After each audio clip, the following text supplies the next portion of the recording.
Please welcome Professor Michelle Kazachkin. Professor Kazachkin is the United Nations Secretary-General's Special Envoy for AIDS in Eastern Europe and Central Asia.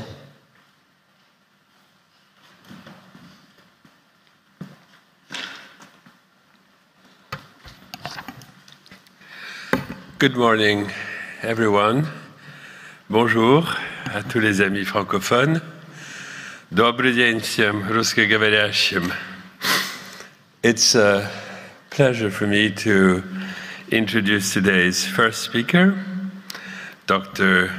Khuat Thi Hai Oanh from Vietnam, who will be talking within our segment on No One Left Behind on effective drug policy and harm reduction.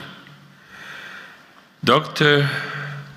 Oanh is a medical doctor and the founder and executive director of the Center for Supporting Community Development Initiatives, a Vietnamese non-governmental organization whose mission is to improve the life of marginalized populations through community empowerment and through the creation of an enabling environment. The Center for Supporting Community Development Initiatives serves sex workers, people who use drugs, people living with HIV and their relatives, men who have sex with men, and transgender people. Dr. Oanh has been a passionate advocate for harm reduction since 2003. During this time, Vietnam has legalized harm reduction programs and is moving from mandatory rehabilitation to more voluntary treatment. Dr. Oanh is chair of the Vietnam Civil Society Partnership Platform on AIDS and chair of the Council of Representatives of the Asia-Pacific Coalition of AIDS Services Organizations. In 2009, the World Economic Forum designated her as a young global leader in recognition of her contribution to important global issues. Please welcome Dr. Oanh.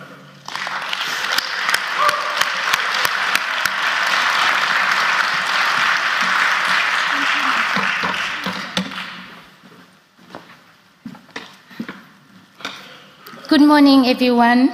Thank you, Michelle, for the very kind introduction. I feel very overwhelmed and feel deeply honored to be invited to give this presentation. I come from Vietnam, a country in Southeast Asia, 9-hour flight from here, but still in this region. And Vietnam is a country known for an epidemic of HIV that's driven by injecting drug use. We are also a country known as one with the compulsory drug treatment. But over the last 10 years, as Michelle mentioned, we have seen a lot of progress in the country. So today I would like to share with you the journey of my country and then my reflection of that journey into the global drug policy and harm reduction. I would like to bring you back to Vietnam. In 2003, it was time that I started to work in harm reduction. In 2003, in Vietnam, on the screen, you see the picture of one of the many billboards that line up the street of Vietnam. On the top, the red letter say drugs, and the blue letter below say stay away. And in the middle, you can see the image of people who use drugs.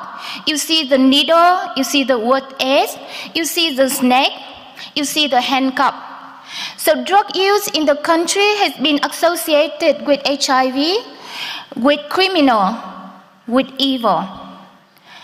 It was a very dark day, and I am a mother. In 2003, my son was 12 years old, start to be a teenager. As any mother, I am fearful of the thought that one day one of my children may use illicit drugs. Not because of the fact that he used drugs, that scared me, but because his drug use would make him a target of the legal system. In most parts of the world, all sorts of drugs are made illicit.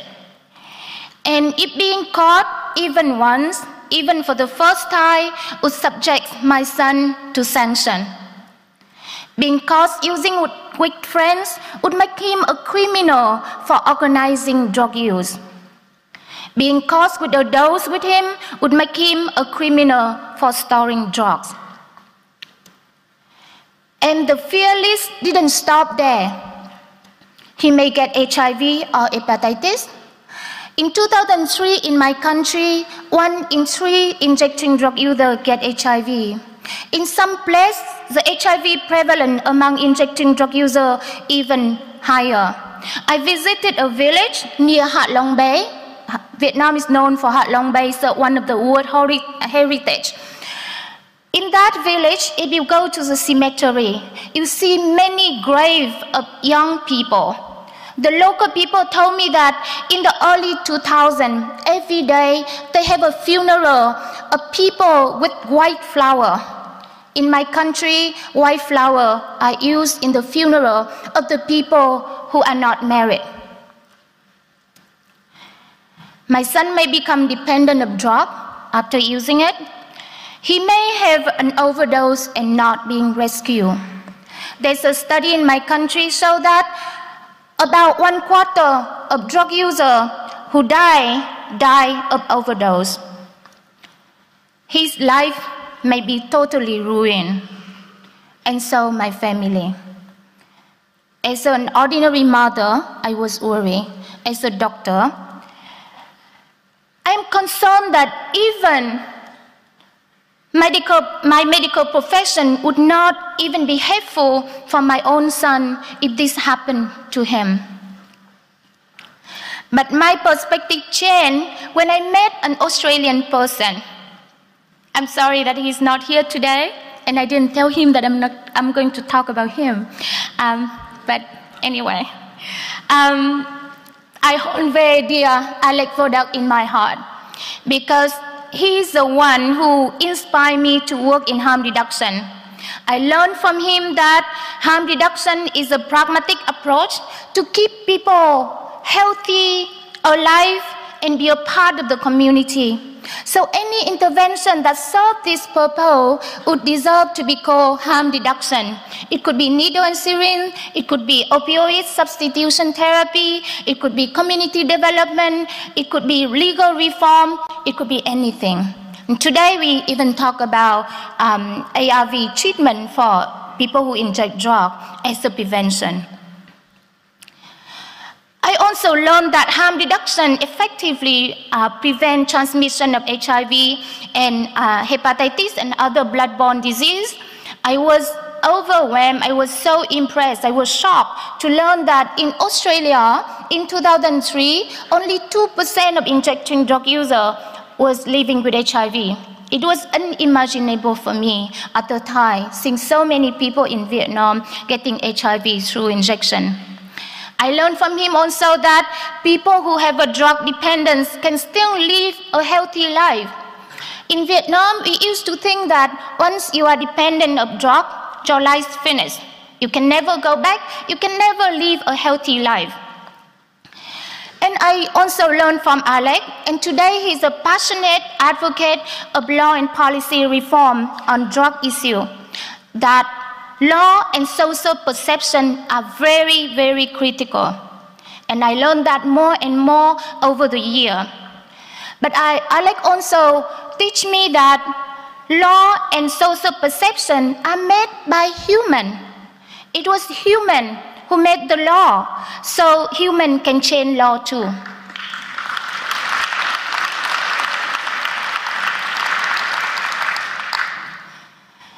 I have gone through from feeling hopeless and important to feeling more empowered and more competent. And so is my country. I want to share this slide with you because it shows our journey. Before 2003, harm reduction was illegal in Vietnam. Distribution of needle is considered as helping drug use. It was written in the Constitution that people who have a drug problem was subject to compulsory treatment. In 2002, when we start to have a Global Fund first round, the Global Fund first round, the first significant amount of funding for HIV in a country that the epidemic driven by injecting drug use have no dollar, put no money for harm reduction, just because it was impossible to distribute needle by then. In 2003, the British government supported our country with one of the very big harm reduction projects. It was not called harm reduction because the term was not even acceptable in Vietnam by then. It was called HIV prevention. In that HIV prevention primarily target the key population. In the first year, they could only distribute less than 100,000 needles for 200,000 injecting drug users. But since 2003, there's a lot of effort to advocate to change the law in the country. In 2004, by the way, Alex came to Vietnam in 2003 to give a presentation to the Communist Party leaders and other government officials. And we start to see change with his support and many other support that our country received. In 2004, our first national HIV strategy set the target for harm reduction, 100% clean needle, and things start to change.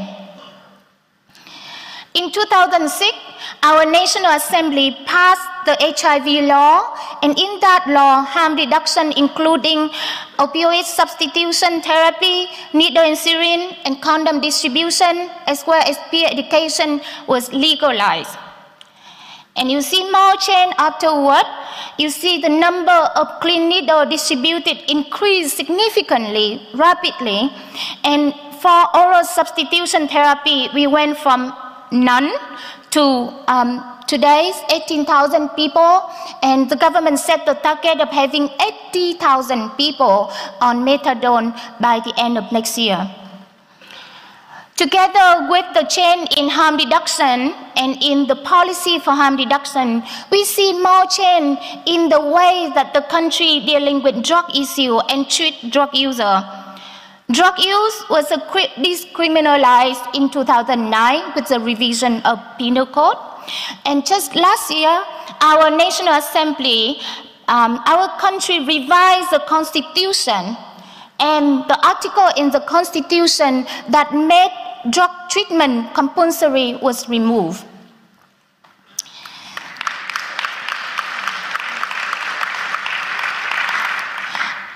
I'm happy and I'm proud that Vietnam have joined many other countries in legalizing harm reduction, in implementing and scaling up harm reduction.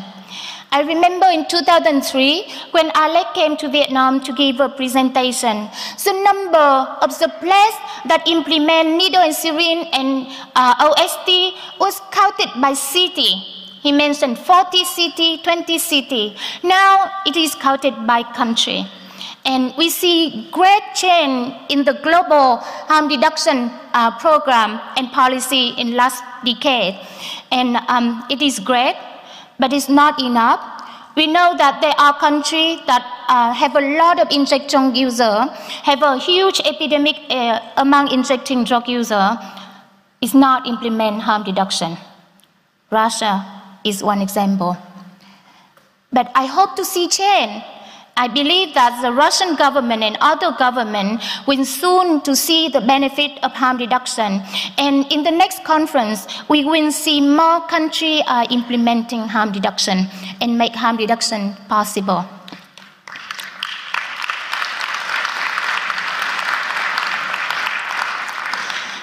But sometimes, as the people who work on HIV and harm reduction, we tend to forget that HIV is not the only killer of people who inject drugs. People who inject drugs are globally 14 times more likely to die than people of the same age group.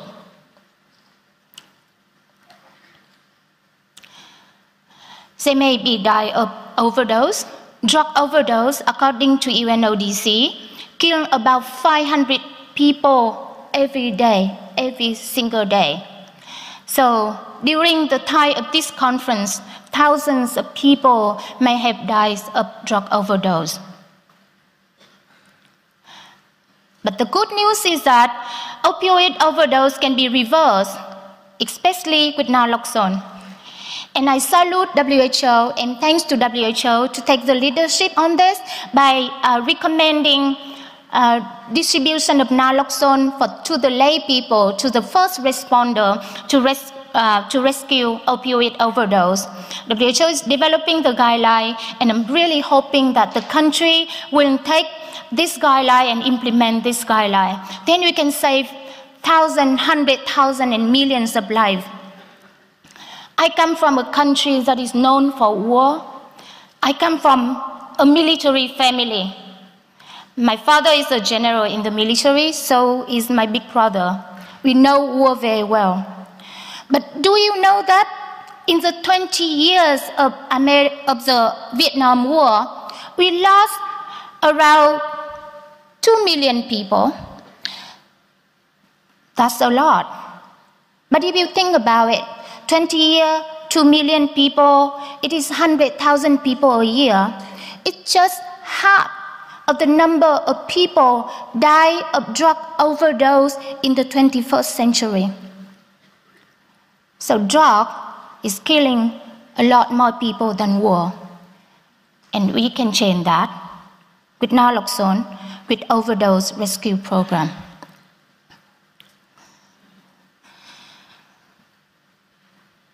Hepatitis C is known as another very, very common problem among injecting drug users. At least 60 to 80% of people who inject drugs are infected with hepatitis C. Most of the people who inject drugs in Vietnam that I know are living with hepatitis C. This can be a very deadly killer. But the good news also that we had new Hep C treatment, and Hep C treatment is effective. But the price of medicine is prohibited. It is not the Hep C that kills people, it's the price of medicine that kills people.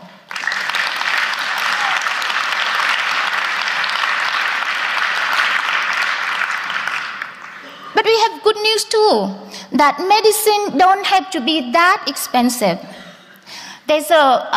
People study it carefully, and they discover that the new drug that treats Hep C effectively would cost only less than $200 to produce. So there's opportunity to reduce significantly the cost of Hep C treatment so that more people can have access to treatment and more people can be cured by the treatment. And we also learned that Hep C treatment in combination with needle and syringe program and the opioid substitution therapy can reduce further the burden of hepatitis C. TB is a very common problem among people who inject drugs, but is often overlooked. We all know that TB is a leading cause of death among people living with HIV, and many of them are people who inject drugs. And regardless of HIV status, people who use drugs can be many more times likely to get TB than others. And once they get TB, they are more likely than others to die. It's not because the treatment is not effective to them, because they don't have access to treatment, or they cannot stand at the same time a drug dependent and a TB treatment. So TB treatment needs to go hand in hand with opioid substitution therapy and HIV treatment. We can combat TB among people who inject drugs. We need to work more on this. So I'm happy to see so many people working on TB today, but today we still talk a lot. I mean, we talk a lot about TB, HIV, and that's great, but we also need to talk about TB among people who inject drugs. Now, I'm coming to a sensitive issue. According to Human Rights Watch report, in the East and Southeast Asia, there's about 235,000 people who use drugs in around 1,000 compulsory detention and rehabilitation centers. Being a part of the country, living in the country all my life, I could see that compulsory treatment, to many people, it comes with a good intention. It is to help people who use drugs, to help the family, to help the society. But unfortunately, good intention is not always matched with good intervention. Compulsory treatment, as stated by the 12 UN agencies, is not effective as the violating of human rights, and the UN call to the state, to the government, to close the center and to implement voluntary evidence-informed and rights-based health and social services in the community. We had several, last few years had been very difficult for our country because we are subject to a lot of criticism. But I am pleased to share with you that our government is responding very positively to this issue. In 2012, our National Assembly passed the Administrative Sanction Law, and according to the law, there certain conditions have to be met before a drug user is sent to court to judge if he or she needs to be sent to a compulsory rehabilitation. It was not like that before. Before, it's like local authorities sign a paper and then you go to the center. So there's a progress here. Also, just last year, our government passed a renovation plan on drug treatment with the ambition of renovating, reforming the drug treatment system in the country to scale down the compulsory treatment from 63% of people who use drugs to be sent to rehabilitation center in 2003 to 6% by 2020. It is not perfect, but we are making progress. And we need help because criticism is not enough. Drug treatment is a difficult issue. It's not easy. And on the one hand, we see that the comment, criticism is necessary, but it's not enough. We need a lot of support to build an effective community-based voluntary treatment for drug dependent. It is for the country, but firstly, it is for people who have a drug problem. So I call upon the UN who request the country to reform the drug treatment system to go to the community-based voluntary treatment. To support us, I would like to call upon everyone to help us to have an effective community-based voluntary drug treatment for people who are struggling in my country and in other countries. Oftentimes, I was frustrated when I heard people only focusing on the vein of drug user. Drug users are people. What they do with their vein are divided by what is in their heart, by what is in their brain. So we need to work with people who use drugs as a whole human being and not just focus on their vein, not just the needle or the drug, but it's the people we are working with.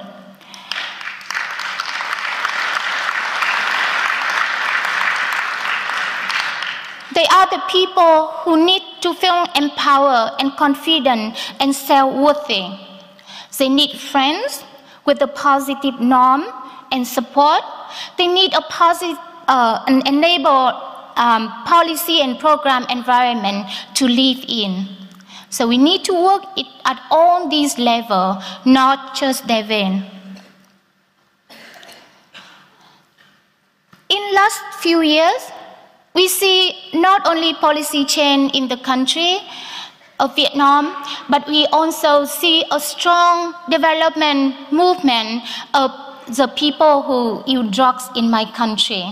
I'm happy to share with you that 2 years ago, the Vietnam network of people who use drugs was created, and it's growing very, very fast. And today, the drug user representatives are in different forums, discussing with the government, discussing with donors, give their input to policy and program.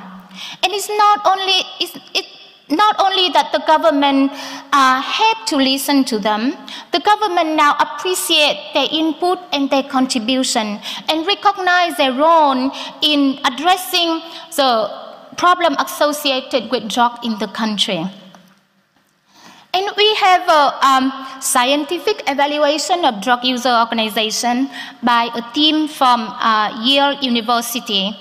And the evaluation showed that organization of drug user can help to improve the quality of life, the self-efficacy, as well as addressing the problem associated with drug use as the use of new needle or the use of drugs. At the end of the day, government, donor, multilateral agency, or even NGO may change their priority.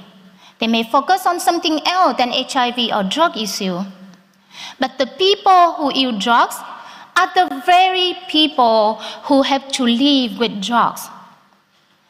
So community system strengthening the organization, the network of drug users is very critical if we want to have a sustainable response to drug problem.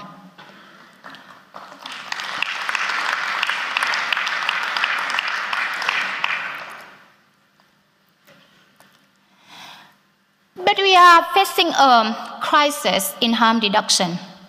People used to call it a financial crisis. I would call it a finance and orientation crisis.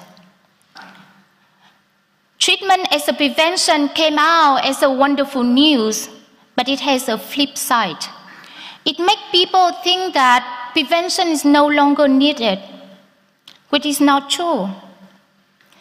In this conference, we talk about infection of hepatitis C, but also we talk about the reinfection of hepatitis C. If people are cured for hepatitis C, but the needle are not available and they have to share the needle, they may get hepatitis C again. But also the prevention program actually is the one who brings drug user to the treatment program. So we cannot medicalize the HIV response. We cannot medicalize harm reduction. We need to do both harm reduction and treatment. At the same time, the global new funding model came out as a very, very smart approach. But with the limited funding, the country now, the stakeholders in the country are put in the situation, have to compete with each other for funding. So which prevention, which intervention would get priority? It is a problem. And the third problem is the funding to middle-income countries are being reduced. And we know that middle-income countries are the place that majority of drug users are living. We need probably about $2.3 billion for harm reduction, but international donors who support HIV only fund 160 million, only 7% of that. And the excuse is always that we don't have money. But it's not true. There's hundreds of billions of dollars spent on drug enforcement.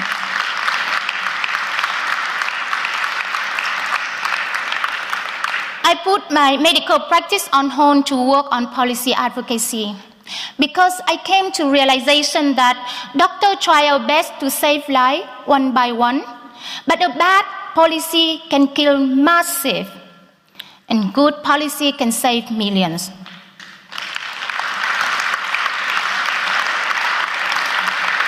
This is the call for action from the drug user community, and I joined the call, and I would like you to join the call.